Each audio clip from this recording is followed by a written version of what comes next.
नमस्कार बंधुरा आज आमी आपनादेर निरामिष फुलकपि भापार एक रेसिपि करे देखाबो। रेसिपिटी देखते हले बंधुरा एक लाइक दिए देखते थाकुन। एखाने आमी फुलकपि भापार जन्य फुलकपिर फुलेर अंशटा एकटु छोटो छोटो करे केटे भालो करे धुए निये नियेछि। एखन एर भितरे दिए देब एकटु जल।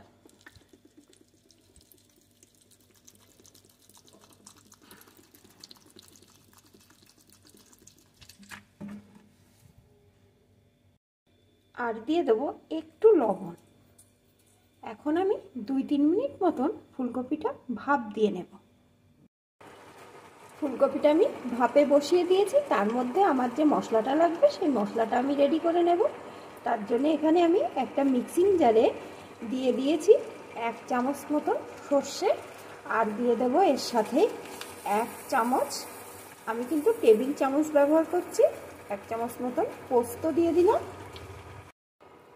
दिए देव दुटो काँचा लंका। एखन आमी शुकनो भावे एटाके एकटु घुरिए नेब। तारपरे जल दिए पेस्ट करे नेब। ताहले किन्तु मशलार पेस्टटा दारुण होबे।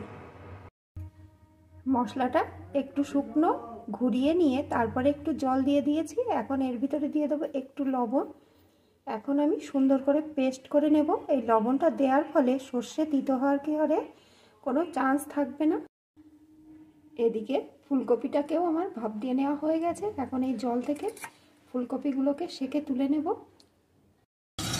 রান্নার জন্য এখানে আমি একটা কড়াই গরম করে তাতে একটু সরষের তেল দিয়ে দিয়েছি। এখন তেলটা কিন্তু আমার ভালো রকম গরম হয়ে গেছে। এখন যে ফুলকপির টুকরোগুলো আমি ভাপ দিয়ে তুলে রেখেছিলাম সেই ফুলকপির টুকরোগুলোকে এর মধ্যে দিয়ে দেব। এখন এগুলোকে একটু लाल लाल करे भेजे नेब।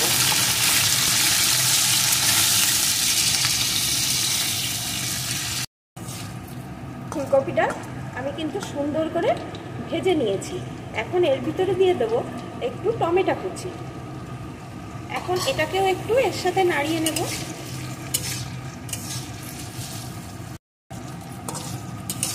একটু নাড়িয়ে নিয়েছি। এখন এর ভিতরে আমি যে মশলার পেস্টটি করে রেখেছিলাম সর্ষে পোস্ত আর কাঁচা লঙ্কা সেই পেস্টটিকে এর ভিতরে ঢেলে দেব।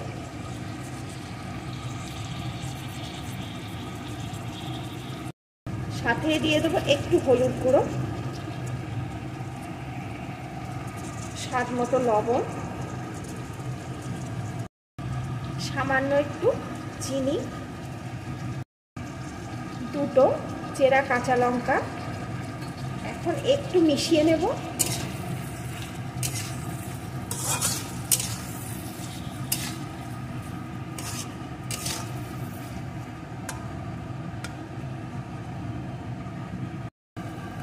একটু মিশিয়ে নিয়েছি। এখন মশলা করেছিলাম সেই মিক্সির জারটা ধুয়ে সামান্য একটু জল দিয়ে দেব।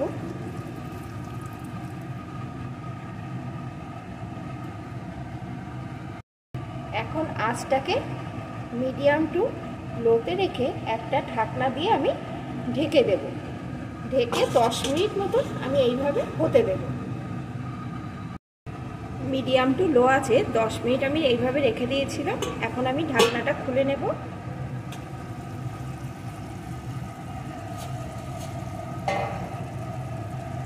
দেখুন বন্ধুরা কত সুন্দর হয়েছে, দেখলেই বুঝতে পারছেন। আর কপিগুলো কিন্তু একদম ভালো রকম সিদ্ধ হয়ে গেছে আর কেমন গোটা গোটা আছে। এখন আমি এর উপর দিয়ে দিয়ে দেব একটু কাঁচা সরিষার তেল। আর বন্ধুরা এই ফুলকপির ভাপা কিন্তু সরিষার তেলেই করবেন, তাহলে কিন্তু স্বাদটা খুব ভালো আসবে। এখন একটু মিশিয়ে নেব।